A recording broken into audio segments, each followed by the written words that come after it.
1994, où elle a commencé sa brillante carrière en économétrie de la finance.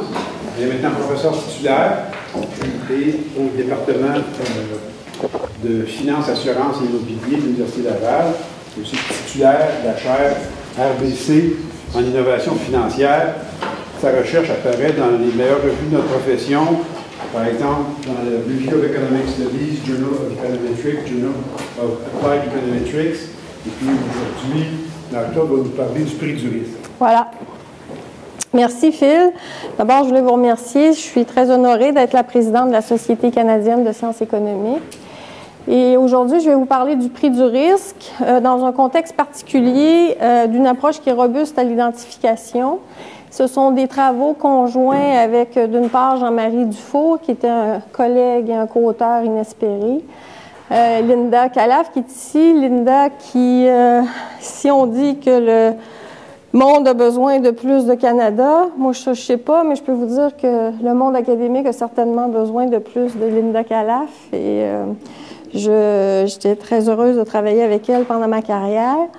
Il y a aussi des travaux avec Maral, Olena Méline et Marie-Hélène Gagnon qui ne sont pas là. Olena, bonjour. Dont on va parler un peu aujourd'hui. Alors, si vous êtes venu à la Société canadienne l'an dernier, vous avez eu le plaisir d'entendre Christian Gaulier parler des décisions d'investissement et de financement gouvernemental dans un contexte de réchauffement climatique. L'article de Christian a été publié en décembre 2016 dans l'Actualité économique et c'est pour faire un peu de publicité non partisane pour l'Actualité économique. Mais aussi pour vous dire que, dans le fond, quand on s'intéresse à des décisions d'investissement et de financement, nous, dans les départements de finances, on parle beaucoup du coût du capital, qui est indirectement lié avec le prix du risque. Et donc, la présentation d'aujourd'hui va parler des problèmes d'identification dans les modèles d'évaluation d'actifs.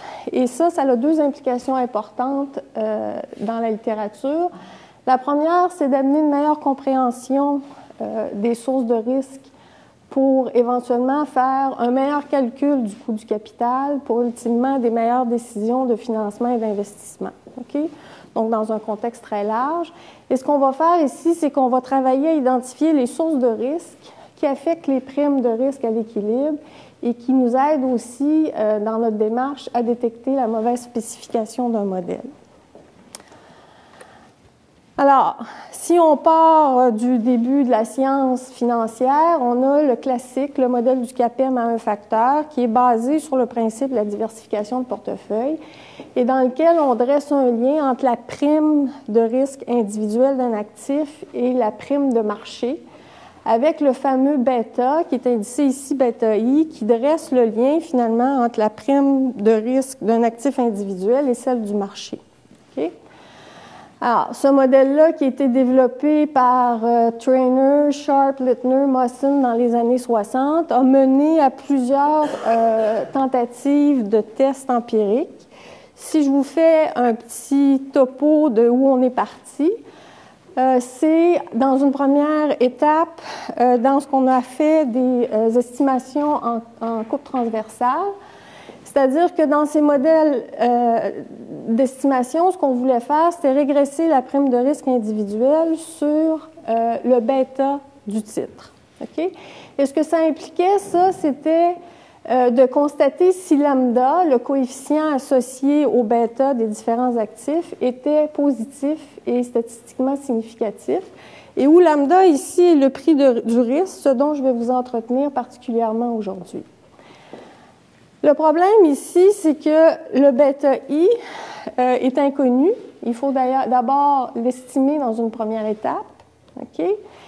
Et ça entraîne des erreurs de mesure qu'on a essayé de mitiger dans la littérature, souvent en regroupant les actifs dans des portefeuilles plutôt que de considérer des actifs individuels.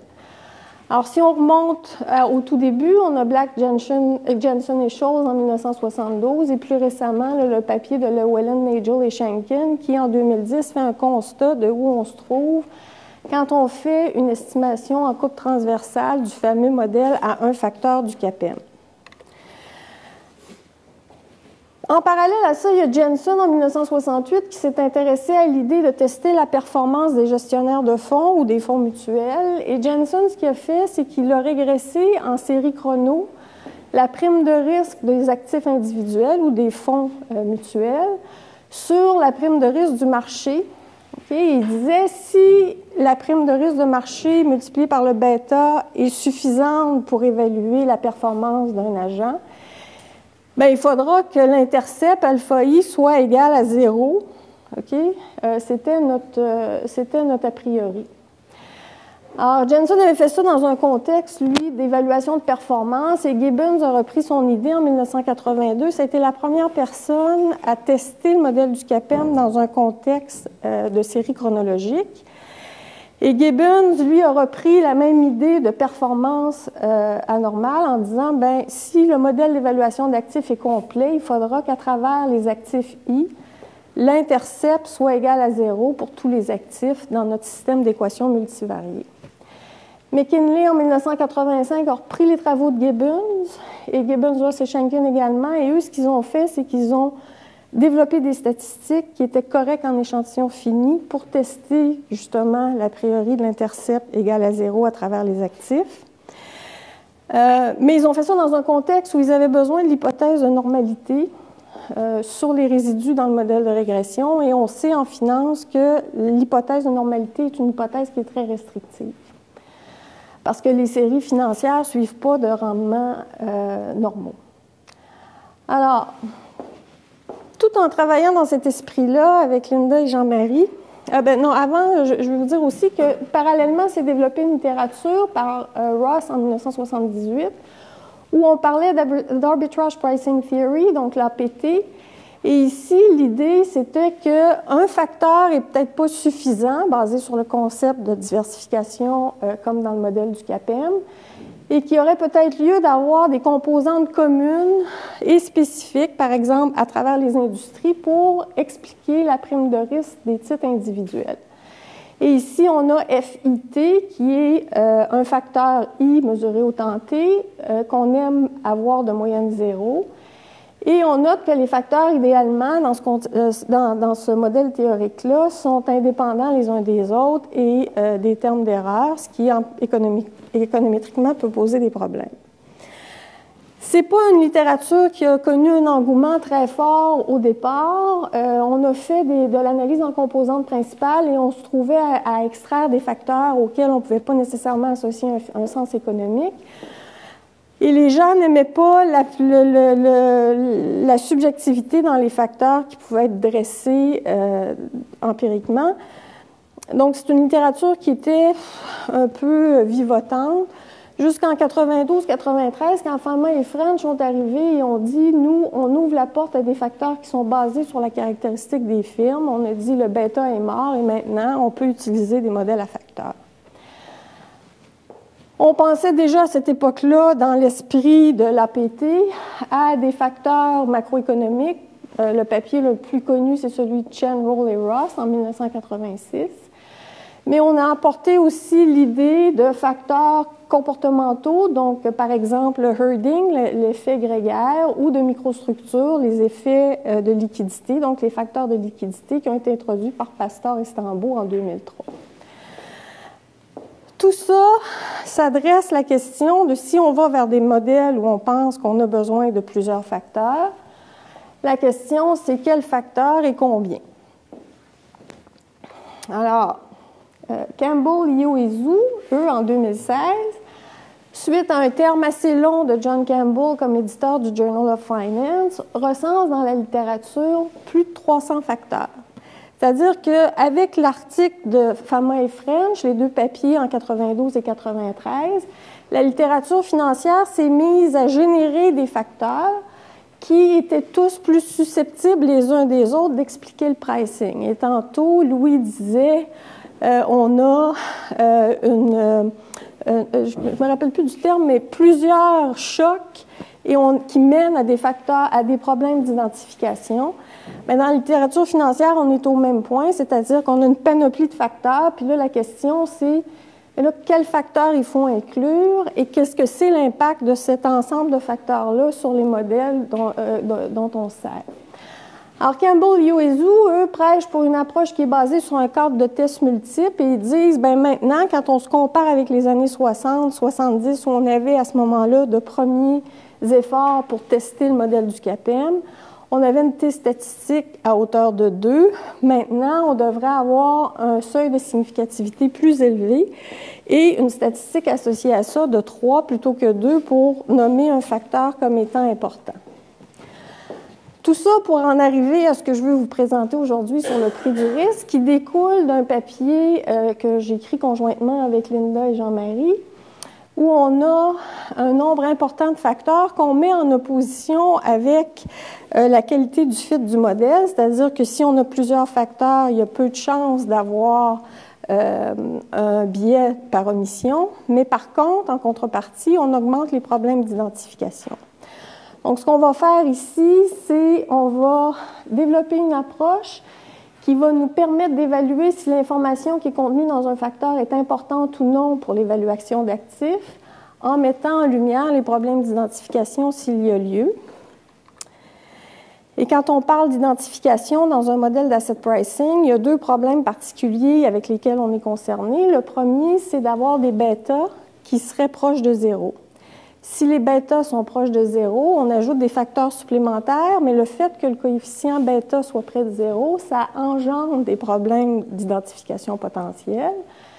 Et l'autre problème, c'est le clustering, c'est-à-dire que, bon, ici, j'ai mis des bêtas qui seraient conjointement tous près de 1, mais ils pourraient être conjointement près d'une même valeur. Et ça aussi, ça va introduire des problèmes d'identification dans notre contexte.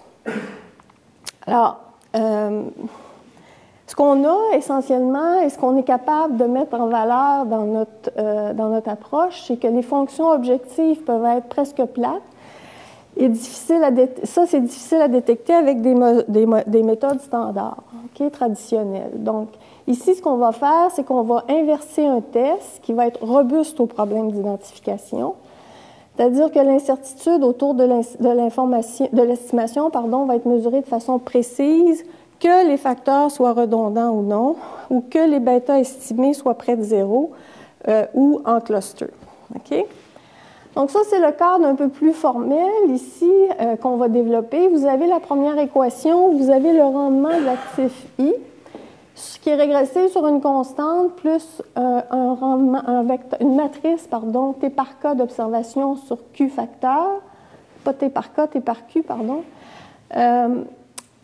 Et ça, c'est la forme la plus facile à estimer pour un modèle d'évaluation d'actifs. Ce qu'on va faire ici, c'est qu'on va on va apporter des restrictions sur cette équation-là qui vont être non linéaires, qui vont impliquer un taux 0 bêta et des primes de risque. OK? Alors, le contexte particulier, c'est un modèle en série chronologique avec une interprétation en coupe transversale. Donc, pour revenir sur ce que j'ai présenté au début, c'est-à-dire qu'ici, on va tout simplement estimer le modèle en coupe transversale, mais les restrictions qu'on va imposer sur l'intercept vont faire qu'on va avoir une interprétation en coupe transversale. Et c'est cette interprétation-là qui nous intéresse parce qu'on est concentré ici sur le prix du risque. On veut savoir, à travers un ensemble d'actifs donnés, qu'est-ce qui nous donne un prix du risque qui identifie un bêta comme étant important à l'intérieur de notre groupe d'actifs. Alors, on peut distinguer les facteurs selon 2 natures particulières. Une nature, ce sont des facteurs qui sont négociés en bourse. Et à ce moment-là, la prime de risque va être calculée va être identifiée comme étant le rendement de l'actif I moins un taux d'intérêt sans risque. Si vous pensez que le taux d'intérêt sans risque n'est pas disponible dans l'économie, soit pour des raisons institutionnelles, par exemple, des taux de taxation présents, à ce moment-là, plutôt que d'identifier RF, vous allez tout simplement le remplacer par gamma 0 que vous voyez dans l'équation 2. Donc, RI moins iota, qui est un vecteur de 1, moins gamma 0. Mais gamma 0 ici, vous pouvez, si vous le souhaitez, l'interpréter comme étant un taux d'intérêt sans risque qui va être estimé. Et vous avez le prix du risque, R1 moins gamma 0 sur le facteur bêta I1, et un ensemble de facteurs qui sont non négociés en bourse. Et dans ce cas-ci, la différence ne sera pas par rapport à gamma 0, mais va être par rapport à gamma F, c'est-à-dire la valeur attendue pour le facteur qui est non négocié en bourse. Alors, un problème qu'on a quand on regarde l'équation 2, c'est que gamma 0 et gamma F sont non observables, de la même façon que bêta I1 et bêta IF. OK? Un peu plus loin dans la présentation, je vais aussi relâcher l'hypothèse que les gamma 0 sont les mêmes du côté droit et du côté gauche de l'équation.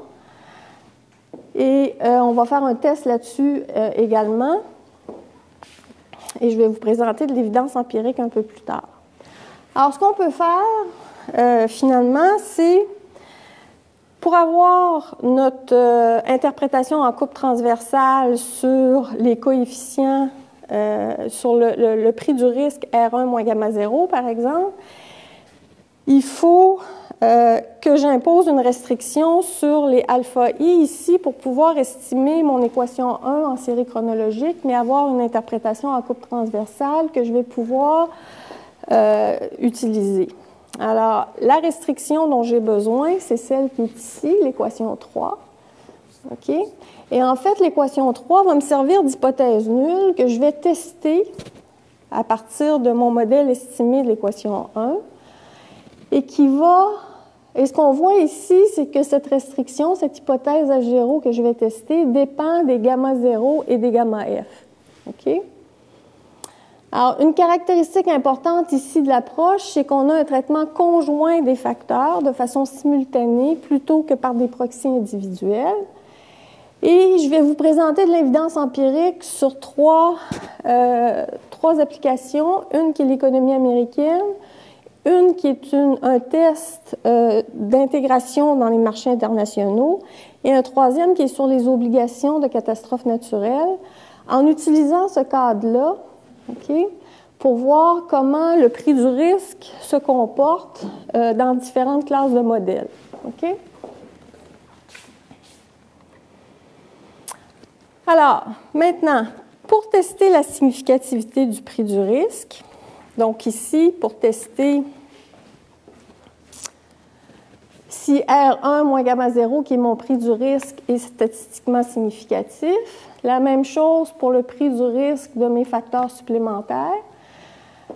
Je vais transformer l'équation 2 en moyenne. Je vais prendre la moyenne des observations sur l'équation 2. OK? Et pourquoi je prends la moyenne? C'est qu'en fait, si je faisais une estimation en 2 étapes, comme je vous ai présenté initialement, que dans une première étape, j'estimais les bêtas et qu'après ça, je régressais mes rendements excédentaires sur mes différents bêtas ici, il se trouve que R1 bar, donc la moyenne de R1 moins gamma 0, et F bar, donc la moyenne du facteur moins gamma F, c'est ce que j'obtiendrais comme coefficient dans une régression en coupe transversale. OK? Donc, ce que je vais faire, c'est que je vais voir si la moyenne du facteur est recoupée par l'intervalle de confiance pour gamma 0 et gamma F. Et si la moyenne du facteur est recoupée, à ce moment-là, je ne serai pas capable de dire que le facteur est significatif statistiquement. OK? Donc ici, dans le fond, on n'est pas dans une approche classique où on a un intervalle de confiance de type Wald. OK? C'est-à-dire que si on a un intervalle de type Wald, on a un estimé plus ou moins un erreur type multiplié par le point critique asymptotique, qui est par définition un intervalle de confiance, qui est par définition un intervalle de confiance qui est borné. OK? Ici, dans le fond, l'hypothèse nulle que je vais tester, en l'inversant avec la statistique de T ligne T carré, va faire que je vais retenir les valeurs de gamma 0 et de gamma F qui sont cohérentes avec l'hypothèse nulle.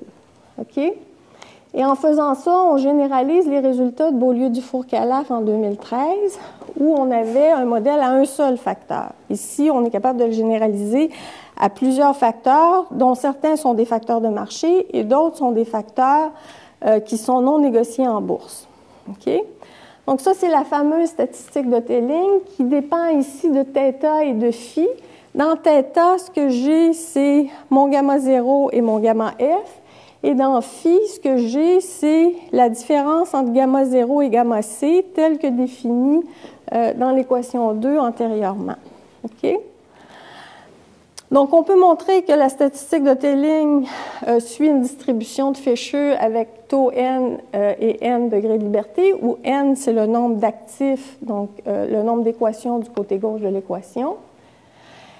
Ce qu'on va faire pour inverser la statistique, c'est qu'on va choisir un seuil de confiance alpha et on va retenir les valeurs de gamma 0, gamma f et phi qui sont cohérentes avec l'inéquation que vous avez là, OK, qui fait que, dans le fond, toutes les fois que les valeurs de gamma 0, gamma f et phi respectent cette inégalité, on est dans un contexte où on ne peut pas rejeter l'hypothèse nulle, donc la restriction qu'on posait sur l'équation 1 pour arriver à créer un intervalle de confiance conjoint pour les θ et les phi. Okay? Les ensembles de confiance individuels de θ et phi sont obtenus par des projections de la région de confiance conjointe. Donc, quand on résout l'inégalité que je vous ai montrée tantôt, on se trouve à avoir un intervalle de confiance conjoint pour θ et phi. Et ça, c'est une généralisation multidimensionnelle, encore une fois, de ce qu'on avait dans le papier de 2013. Donc ici, dans le fond, on a 4 cas de figure possibles avec l'inversion de la statistique. Le premier cas de figure, c'est que l'intervalle de confiance qui va sortir de l'inversion de la statistique, c'est un intervalle de confiance borné. À ce moment-là, on a des facteurs qui sont informatifs dans ceux qu'on a mis dans notre modèle d'évaluation d'actifs. Et le modèle, a priori, ne pose pas de problème d'identification. Le deuxième cas de figure qui peut se trouver, c'est que l'intervalle de confiance est non borné. Okay? Ce que ça nous dit, c'est que les facteurs pour mesurer le prix du risque sont informatifs. Okay? Mais il nous envoie un signal en nous disant il y a des problèmes potentiels d'identification dans ton modèle parce que les intervalles ne sont pas bornés. Il y a plusieurs valeurs de θ et phi qui sont cohérentes avec l'hypothèse nulle. Le cas extrême là-dessus, c'est d'avoir un intervalle de confiance qui recouvre l'ensemble des réels. Si c'est ce qu'on trouve, ça veut dire qu'on a des problèmes d'identification importants. Les facteurs semblent pertinents, mais la façon de les utiliser pour être capable d'extraire le potentiel informatif de ces facteurs-là n'est pas réussie. Et finalement, on peut avoir un intervalle de confiance qui est vide. Ce que ça veut dire, c'est que le modèle est rejeté par les données. En fait, il n'y a aucune valeur de gamma 0, gamma f et éventuellement de phi qui sont cohérentes avec le modèle qu'on a mis à l'épreuve du test. Okay? Alors, c'est quoi l'intérêt de ça? C'est que plutôt que de se contraindre à avoir un intervalle de confiance qui est basé sur un estimé ponctuel et un écart type, ici, en faisant l'inversion de la statistique, tout de suite, on caractérise l'hypothèse nulle du modèle en fonction de toutes les valeurs possibles des coefficients qui sont testés sous la nulle. Et ça nous donne de l'information simultanée sur le modèle, sur son identification, mais aussi sur sa spécification. OK? Donc, j'ai 3 applications à vous présenter.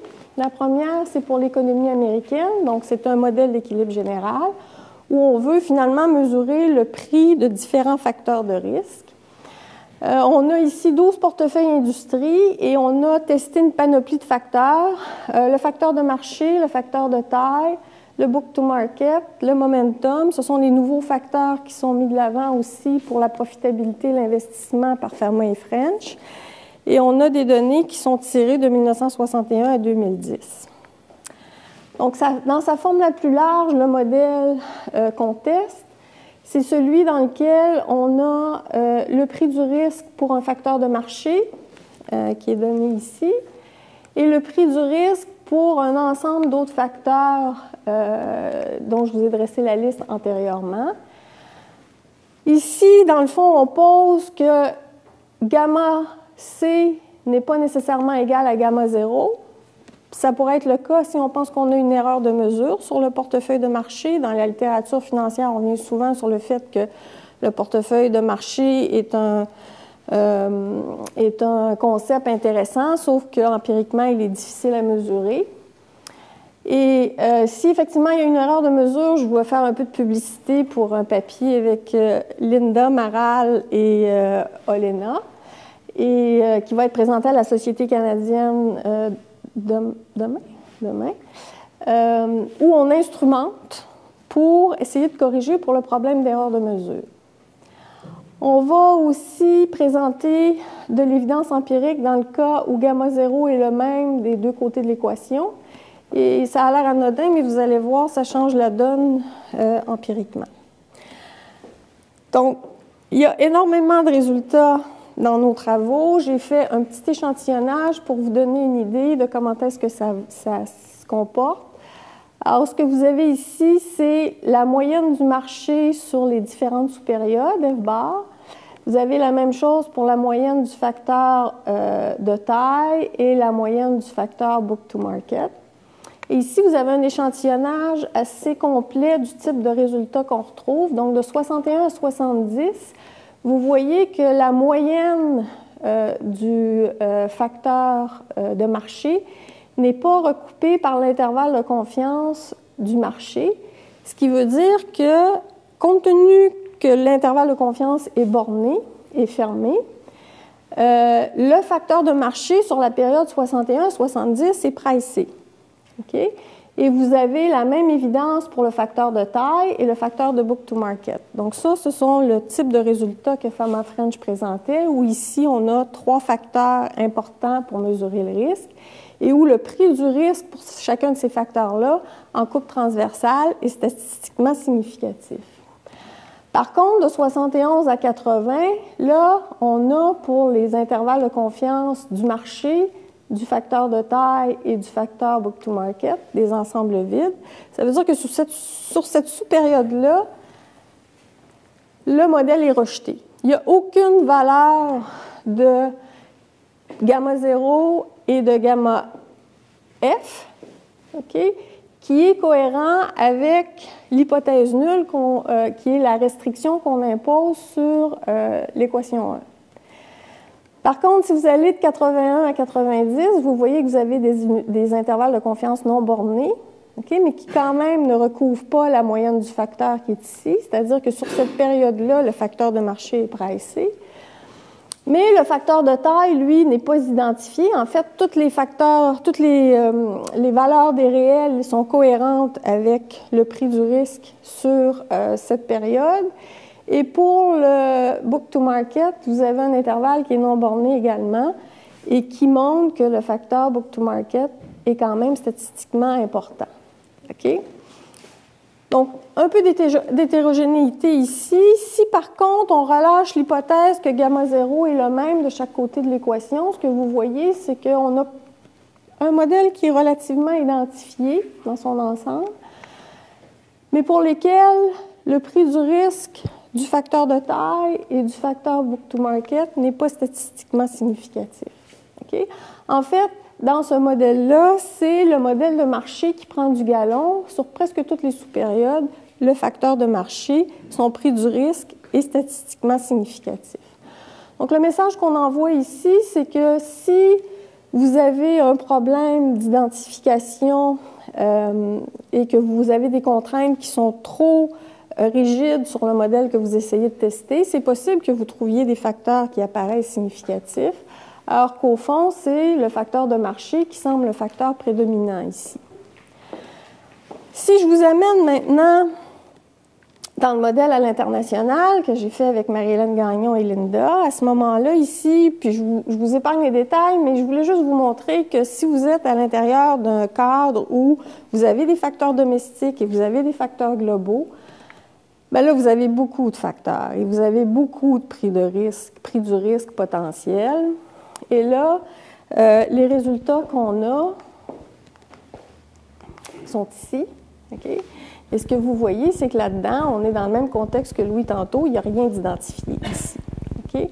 Et en fait, le constat qu'on faisait avec ce modèle-là, c'était que si on a besoin de facteurs domestiques et de facteurs globaux, bien à ce moment-là, il faut aller vers des modèles qui sont très simples, parce que le constat est le même ici qu'il est dans notre évidence d'économie domestique quand on est dans l'économie américaine seulement. C'est que si on a plusieurs facteurs, à partir de 3 en général, il n'y a presque plus rien d'identifié. Okay? Et donc, le fait que les modèles ne soient pas identifiés, ça ne veut pas dire que les facteurs ne sont pas pertinents, parce qu'en fait, on a trouvé un ensemble de valeurs qui sont cohérentes avec les unes pour nos différents paramètres d'intérêt. Mais on n'est pas capable, dans un modèle linéaire additif, d'extraire l'information de façon à pouvoir l'utiliser de façon utile. Je vous montre la troisième application, qui est celle sur les 4 bonds avec Olena et Linda. Okay? Et ici, ce qu'on a avec les 4 bonds, ce sont des obligations sur les catastrophes naturelles qui, par définition, sont supposés être des actifs à 0 bêta, c'est-à-dire des actifs qui, par construction, sont complètement indépendants de ce qui se passe dans l'économie, donc du portefeuille de marché ou des facteurs de taille, etc. Ici, je vous montre le modèle qu'on a utilisé finalement, parce qu'on a essayé d'avoir des formes de modèles identifiés en utilisant plusieurs facteurs, dont les facteurs de French. Et c'était pas concluant, c'était pas identifié. Ce qu'on a trouvé pertinent ici, c'est le prix du risque pour le portefeuille de marché et le prix du risque pour un facteur d'asymétrie qui dépend du paramètre du portefeuille de marché parlé. Ça, c'est lié à des travaux de Klaas et Metzenberger en 1976, mais que Linda, Jean-Marie et moi, on a remis au bout du jour il y a tellement longtemps. Donc ici, on a extrait l'information sur les 4 bonds sur Bloomberg entre 2004 et 2014. Et on a utilisé les supérieurs du NPR parce qu'on était sur la période de chevauchement de la crise de 2008. Donc, les supérieurs du NPR sont ici de novembre 2004 à novembre 2007, de décembre 2007 à mai 2009 et de juin 2009 à août 2014. Il y avait dans la littérature antérieurement des modèles qui avaient montré qu'effectivement les 4 bonds, dans un contexte où on avait de l'inférence asymptotique et où on se trouvait avant la crise de 2008, montrait qu'effectivement les 4 bonds étaient bien des actifs à 0 bêta, c'est-à-dire qu'il n'y avait pas de facteur de risque, pas de prix du risque qui était pertinent pour eux. Et c'est le résultat qu'on réplique ici sur la première supérieure de 2004 à 2007, c'est-à-dire avant la crise. Vous voyez que pour les 2 facteurs qui nous intéressent, en fait, ces facteurs-là n'ont pas de prise de risque, le modèle est rejeté, et les actifs, les 4 bonds, sont vraiment des actifs à 0 bêta. Par contre, de 2007 à 2009, ce qu'on voit, c'est que le prix du risque pour le marché est important, et la symétrie liée au queue de distribution dans les rendements du portefeuille de marché est aussi statistiquement significative. Même chose pour 2009 à 2014, où par contre le rendement du portefeuille de marché, donc son prix du risque ici n'est pas identifié, non plus que sur toute la période. Okay? Donc on voit qu'ici, finalement, on avait une référence qui était cohérente avec la littérature antérieure sur une base asymptotique. Ici, les résultats qu'on a sont corrects dans l'échantillon fini. Et font la démonstration que depuis 2007, les 4 bonds, de façon assez claire, ne sont pas indépendants, ne sont pas des actifs à 0 bêta. Et le marché semble s'être ajusté par rapport à ça. Donc ici, cadre d'application très large de la statistique de Taylor inversée. C'est pour ça que je vous ai montré des applications autant pour l'économie américaine que pour l'économie internationale ou les obligations catastrophes. Ce que vous voyez, c'est que notre référence est robuste aux problèmes d'identification, nous permet certainement de détecter l'identification. On a cette puissance pour rejeter le modèle dans certains cas lorsque ça semble pertinent. L'approche est aussi valide en échantillon fini, et je ne vais pas insister là-dessus, mais ça ne requiert pas de maximisation numérique. C'est fait suivant la généralisation du papier de 2013. Ça inclut une vérification imbriquée pour la méthode de l'identification faible et du fait de la spécification, et ça nous permet aussi de détecter les facteurs qui sont inutiles. Si je conclue maintenant plus largement, ce qu'on voit, c'est que les facteurs, en général, contiennent de l'information qui est pertinente pour tracer les actifs. Dans les modèles d'évaluation d'actifs, en fait, les facteurs, plus souvent, contrairement, ne sont pas identifiés, mais contiennent une information qui est pertinente pour effectivement calculer le prix du risque et le coût du capital. Mais dans des modèles linéaires additifs, on voit qu'avec plus que 3 facteurs, en général, la dépendance entre les bêtas, c'est pas tellement que les bêtas sont proches de 0, mais c'est souvent que les bêtas sont très clustered ensemble, très regroupés ensemble. Ça rend difficile l'identification des modèles quand on a plus que 3 facteurs. On a regardé des alternatives, on a fait des composantes principales, on a fait des tests conditionnels, on a empilé les portefeuilles du côté gauche de l'équation, et il n'y a rien de ça qui aide à avoir plus d'identification. Il semble que le bêta en lui-même soit informatif, c'est ce que je vous ai montré dans le premier jeu de résultats. Mais le facteur HML et le facteur de momentum dans nos travaux semblent des facteurs très marginaux. Donc ça serait 2 cas de facteurs pour lesquels les bêtas seraient près de 0. En toute humilité, c'est pas cohérent toujours, en fait, pour le facteur de momentum. Fernand French sont très chauds sur le facteur de momentum. Mais sur le code HML, qui est le ratio valeur au livre sur valeur marchande, qui est donc un facteur basé dans la comptabilité, on trouve dans notre cas et dans celui de Fernand et French que c'est un facteur qui semble perdre de son importance.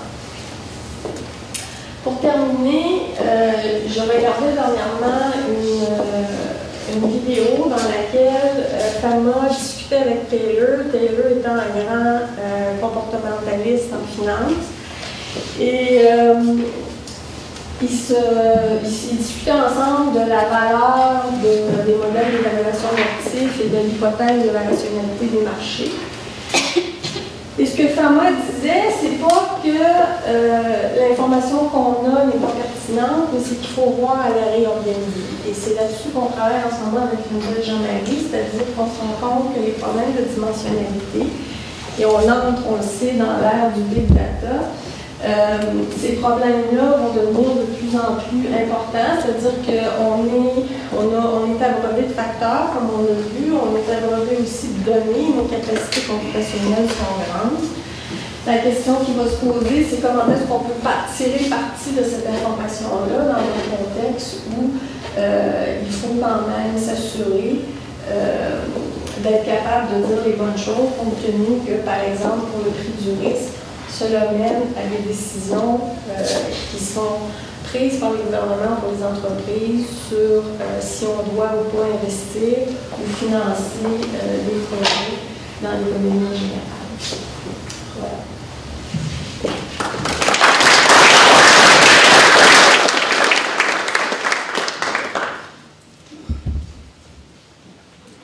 Des questions? Oui. Vous commencez avec le CAPEN, finissez avec le CAPEN, sur les capables. Notre premier scientifique, c'est que nous avons le modèle fait 50 complications au niveau basique. C'est quoi le problème du CAPEN? Pourquoi on se contente pas de ce que c'est?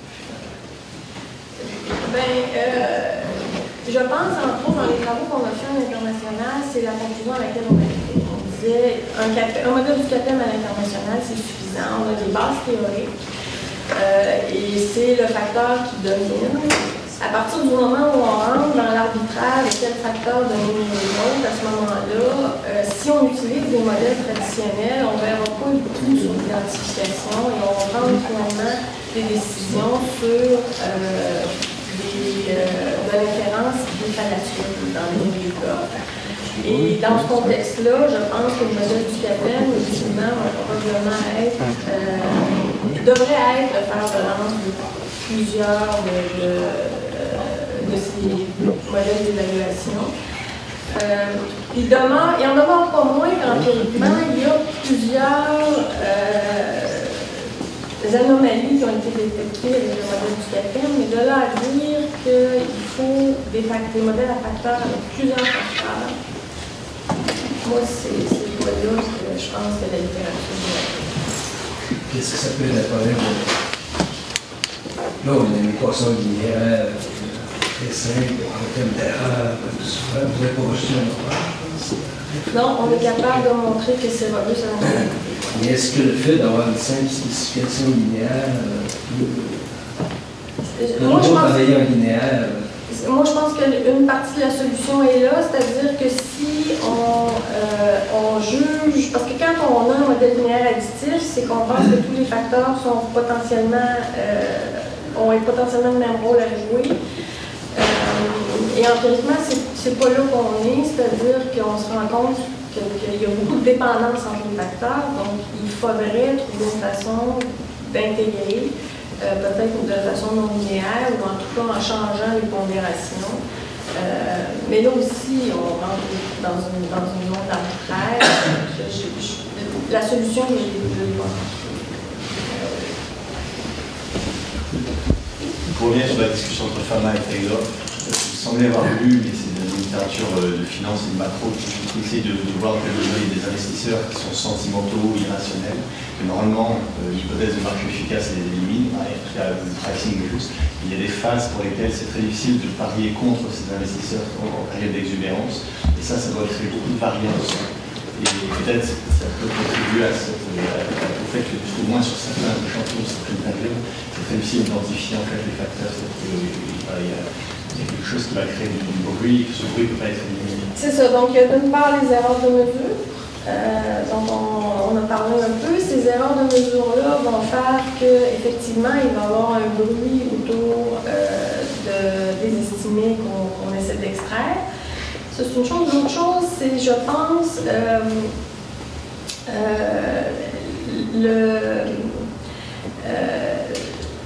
la discussion entre Taylor et Fama était beaucoup à l'effet que les modèles classiques ne marchent pas, on n'est pas arrivé, mais moi je pense que l'évidence est assez claire quand on regarde les résultats que je vous ai montrés, qu'on a de l'information sur ce qui devrait aider à faire le pricing. On s'est beaucoup exercé dans les derniers 20 ans à développer des facteurs, justement, à trouver de l'information qui est corrélée avec le rendement des actifs. Puis là, la question, ça devient, mais qu'est-ce qu'on fait avec cette information? Et c'est là qu'il y a du travail à faire, je pense. Les actifs sur lesquels vous avez travaillé, est-ce que c'est exclusivement des actions ou vous avez effectué les tests sur des titres qui pourraient être moins liquides? Je pense par exemple aux produits structurés. Pendant la crise financière, la BNP expliquait tellement leur performance. Puis, il y a eu des travaux, notamment par Nassim Peterson, où il avait développé un modèle avec un bêta pour la liquidité, puis ça connaissait un certain succès. Ici, on n'a pas utilisé le facteur de liquidité, on aurait pu le faire, ça fait partie de la panoplie des 316 facteurs qui existent. On a pris juste les facteurs de base. On sait que quand on quitte le nombre magique de 3 facteurs, on tombe dans les problèmes d'identification. On a pris seulement des actions ici, dans ce qu'on a estimé, autant dans le modèle domestique que dans les modèles internationaux. Mais les carbone, ça c'est une autre classe d'actifs, c'est des fonds mutuels qui sont répertoriés en fonction, les carbone, dans le fond, c'est des obligations qu'on achète et qui nous verse un rendement à partir du moment où il y a une catastrophe naturelle qui se produit. Fait que c'est clair qu'on est dans les événements rares et dans les événements qui ne sont pas nécessairement corrélés avec ce qui se passe dans l'économie. Donc, c'était aussi pour montrer la portée de ce qu'on avait fait, c'est-à-dire qu'on est sur un questionnement de quels sont les facteurs qui sont importants, mais vous montrer que le cadre est sur des économies domestiques, internationales, mais peut s'appliquer aussi à l'évaluation d'actifs dans un cadre d'équilibre partiel. Hein, parce que quand on regardait les résultats pour l'économie américaine ou pour les modèles internationaux, là, ça, c'est dans un contexte d'équilibre général. Mais quand je regarde seulement le pricing des carbones, là, ce que j'ai, c'est un contexte d'équilibre partiel. Et on peut se servir du cadre de l'inversion de la statistique et de l'information sur l'identification pour voir si c'est pertinent pour d'autres classes d'actifs que tout simplement les modèles d'équilibre général dont toutes les actions disponibles. Une partie de la littérature en finance a montré que les limites des nouvelles CAPM étaient liées à l'hypothèse de constance du prix du risque. Et une des pistes qui a été évoquée, c'est de rendre temporellement variable le prix du risque. Toute la littérature sur la modélisation avec habit formation, etc. Dans quelle mesure est-ce que élargir la modélisation à un prix de risque variable pourrait éviter les écueils que vous avez évoqués? Ici, dans le fond, quand on s'intéresse au prix du risque, ce qui est intéressant, c'est que ça nous donne la relation qui existe entre le risque et le rendement à travers les actifs. Okay? Donc, quand on regarde ça à travers les actifs, on n'est pas dans la dimension temporelle. La dimension temporelle est dans le fond dans la réalisation de la première étape, où on estime les deltas. Et si les méthodes statistiques nous amènent un bêta qui est non biaisé, dans le fond, tout ce qu'on récupère dans la première étape, c'est le coefficient bêta. Et on s'en sert dans la deuxième étape. Donc, qu'il soit conditionnel ou pas, ça ne change pas la qualité de ce que nous, on fait en cross-section. C'est sûr que les résultats qu'on a, pour le moment, ne tiennent pas en échantillon fini quand on est dans un contexte où le bêta varie dans le temps. On a toujours travaillé dans les sous-périodes, quand on a travaillé en série chrono dans le période de général. Mais on a fait, oui, on les a fait, mais ça n'amène pas à notre propos de coupe transversale. On peut toujours conditionner sur des variables supplémentaires. Si on conditionne sur des variables supplémentaires, on se trouve juste à ajouter des X de plus. Et notre problème d'identification est encore plus complexe.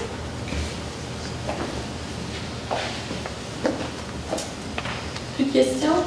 Je vous remercie. Je vous souhaite un bon cocktail. Excellent.